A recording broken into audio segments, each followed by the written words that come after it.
What is up, everyone? Welcome back to our channel. Welcome back to TechMan. Today our topic is all about how to send Hamster Kombat from Telegram wallet to Binance. So all you have to do is open the Telegram app. While we are in the Telegram app, tap the three horizontal lines at the top left of your screen. After that, tap a wallet tab below my profile tab. While you are in the wallet tab, tap more assets to find a Master Kombat coin. After finding a Hamster Kombat, tap on it. While you are in the Hamster Kombat tab, tap Send.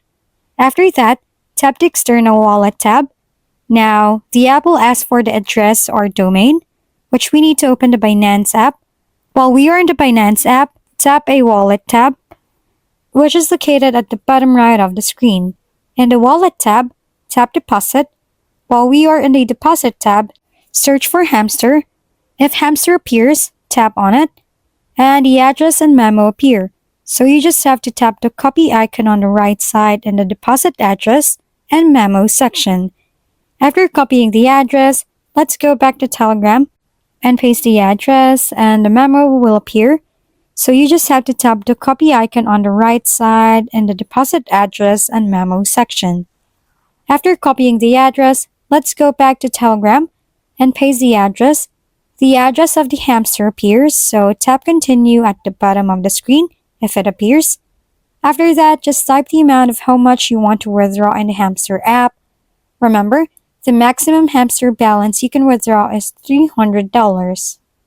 After typing the value, tap continue. Now the Hamster will ask for a memo, which means you need to go back to the Binance app where you copied the address. Same process where you need to tap the copy icon on the right side beside the memo code and paste it on Hamster. After pasting it, tap confirm and send, and that's it.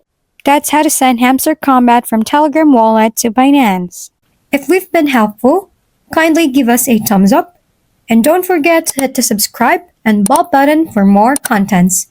For any questions and suggestions, comment down below.